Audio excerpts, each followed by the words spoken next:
Just under 2 months after Resident Evil Requiem, Capcom is back with Pragmata. This is a brand new sci-fi action-adventure IP featuring a new setting, fresh gameplay mechanics, characters, and story. But what hasn't changed compared to other Capcom games is the core technical foundation the game is built on, which is Capcom's proprietary RE engine. And as is often the case with these more linear and tightly scoped games running on this engine, Pragmata delivers solid and stable performance with no noticeable shader compilation or traversal stutters. Even on large exterior sections, performance remains consistently smooth with stable frame times. But the biggest problem and what made testing the graphic settings in this game a nightmare is the extremely poor user interface. A lot of crucial graphic settings can only be changed from the main menu, including ray tracing, patch tracing, global illumination, and shadow quality. And even more basic options like effects quality also requires going back to the title screen to be adjusted. And to make matters even worse, the game can only be saved inside the shelter. So let's say you find a good spot to test shadow quality and you want to compare performance and visual differences between its options. You have to return to the main menu, change the setting, and when you load back in, the game drops you all the way back at the shelter. That means you are forced to remember the previous spot and sometimes even replay a large section just to see a visual and performance impact of a single change, which is unnecessarily frustrating.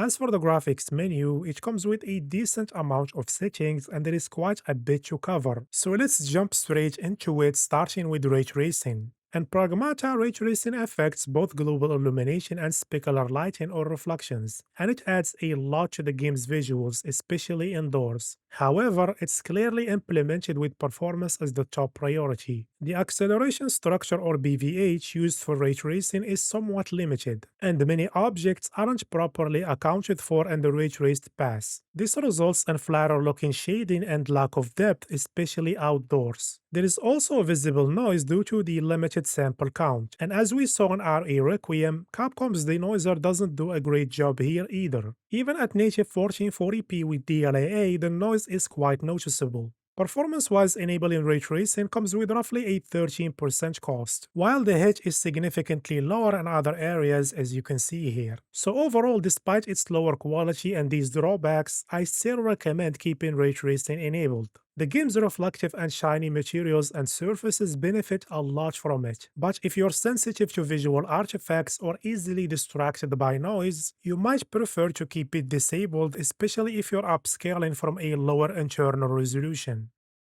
And if you want to push ray tracing quality further and you have the hardware to handle it, you can enable path tracing. Because of the relatively low quality of the standard ray tracing implementation, path tracing looks significantly better in this game, as it essentially replaces the entire rasterized lighting pipeline and handles indirect lighting for improved global illumination and reflections, along with direct lighting which produces more accurate and natural path traced shadows. And unlike regular RT, path tracing also adds ray traced reflections to most objects, including transparent surfaces that don't receive proper RT treatment with the standard ray tracing. It's also generally more stable since it uses ray reconstruction, but as we've seen several times before, RR isn't perfect and suffers from some issues. It messes with some normal maps and reduces surface detail on certain objects. And in some scenes, it also introduces an unstable, soft, and artificial look as you can see here. Now, not all improvements from path tracing are justified or fair. You can see exactly what I mean if we go back to this scene. I don't think we need path tracing just to render the shadows or add shading beneath this car, and we definitely don't need it to properly shade characters' faces. And Capcom could have delivered a much better ray tracing implementation or at least offer an option to increase RT quality without jumping all the way to path tracing. Because not everyone can use it, it's extremely demanding and ray reconstruction adds even more performance costs on top of that. So for the purpose of this video, I recommend keeping path tracing disabled unless you can afford its performance hit. And if you decide to enable it, make sure to set shadow quality to the lowest option, especially if you are VRAM limited. You won't notice any visual difference, but you'll get significantly lower VRAM usage, because the game continues to allocate memory for regular shadow maps even though path tracing is enabled.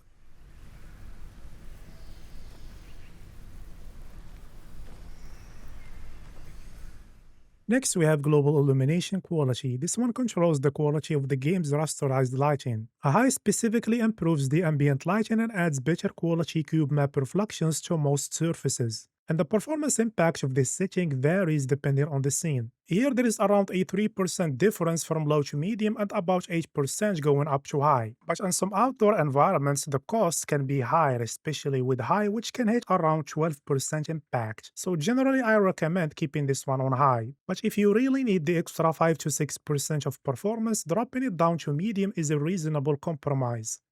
Let's move on to upscaling and anti-aliasing. Now, I don't have a lot to talk about here, but there is one specific issue worth mentioning. At native resolution, the only upscaler available is DLSS, which can be used as DLAA, and there is no option for FSR anti-aliasing. As we can see here, while DLAA delivers a more stable image and resolves fine subpixel details better, it's noticeably softer and blurrier even when compared to TAA+FXAA. When upscaling, however, DLSS does not have this issue and looks as sharp as the other upscalers.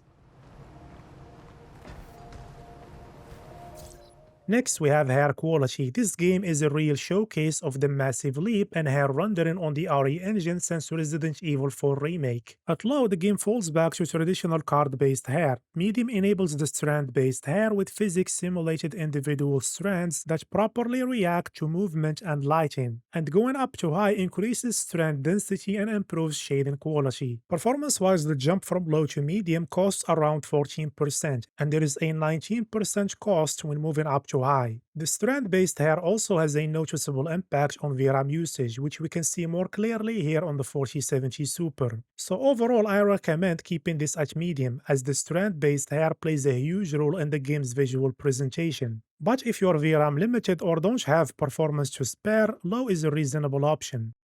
Moving on to texture quality, visually there is a clear difference when going from lowest to medium, but switching to the higher options doesn't provide any noticeable visual benefits. If we move to another scene with the 36 Ti, we can see a serious issue. Low texture quality is broken. When using it, some textures fail to load properly, which causes fluctuations on both VRAM and CPU usage along with frequent frame time spikes. And I noticed the same problem on the 4070 Super as well. So for now, I highly recommend avoiding low texture quality. And if you have an 8GB GPU and you want to keep both ray tracing and the strand-based hair enabled, use lowest to avoid any potential VRAM issues. You might get away with medium, but you'll be flying a bit too close to the sun. As for texture filtering, as always, leave this one at X16. It delivers a noticeable visual benefit with virtually no performance impact.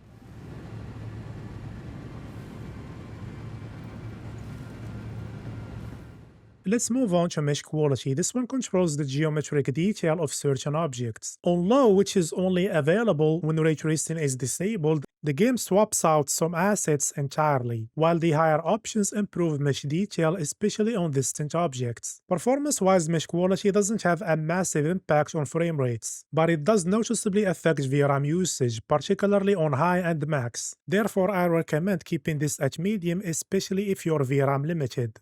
Next, we have shadow quality and shadow cache. The visual impact of shadow quality depends on the type of shadows. Lowest and low completely removes dynamic character shadows while keeping only static ones. Going up to medium and above brings back the missing dynamic shadows and also improves the resolution of the static shadows. The performance cost of this setting also depends on whether the shadow cache option is enabled or not. When shadow cache is off, there is around a 10% cost going from lowest to medium, 12% to high, and a massive 32% hit when going to max, along with noticeably higher VRAM usage at high and max. But when shadow cache is enabled, the performance impact of shadow quality becomes much smaller, around 5% from lowest all the way to max, but with a slight increase in VRAM usage across all options. So for shadow quality, medium offers a good balance. As for shadow cache, as always in RE Engine games, this is a crucial option. It can improve performance significantly, especially in areas with lots of shadows like this one. So I highly recommend keeping shadow cache enabled.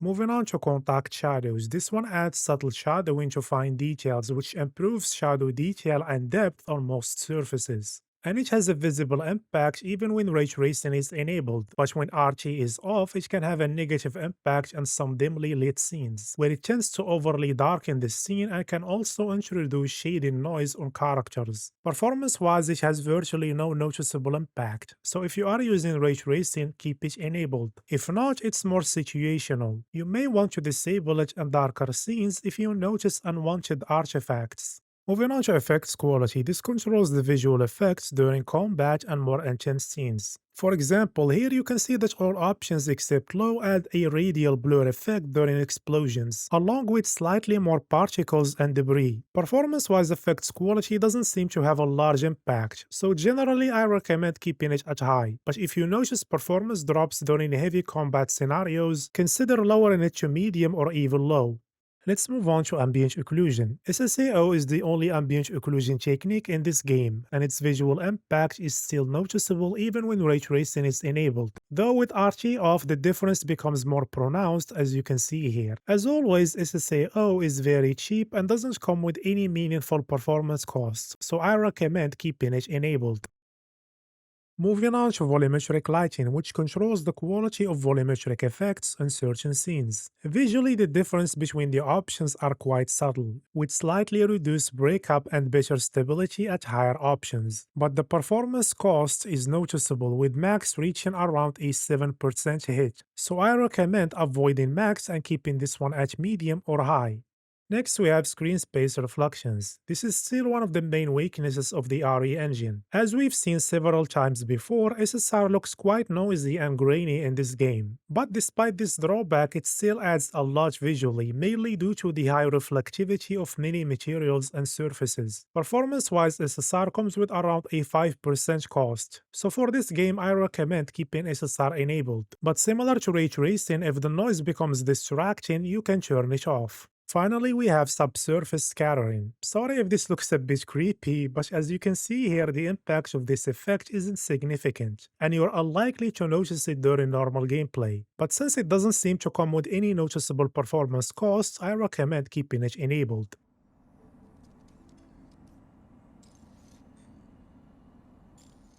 So given everything we've discussed so far, these are my recommended settings for Pragmata.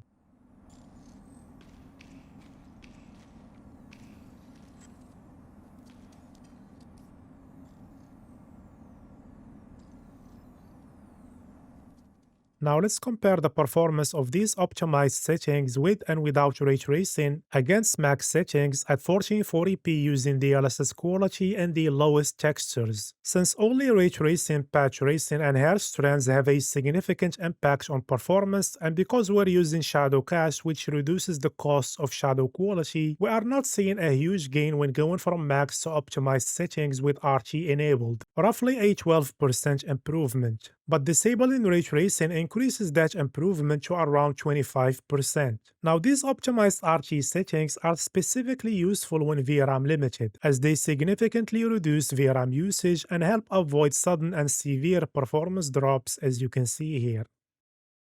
As for the 4070 Super and patch tracing, at 1440p using medium texture quality, DLSS balance, and the optimized settings, which significantly reduce VRAM usage, especially with the lowest shadow quality, we can achieve decent performance indoors. However, once we reach this demanding outdoor area, performance drops noticeably. Now we can lower hair quality to improve the base FPS and combine that with frame generation, which helps improve overall smoothness while keeping the added latency in check thanks to the higher base frame rate. One last thing to keep in mind is that this specific area is particularly demanding and isn't representative of performance across the entire game. So overall, I'd say patch tracing is feasible on something like the 4070 Super, but it comes with compromises to image quality as it requires using the DLSS balanced mode with ray reconstruction.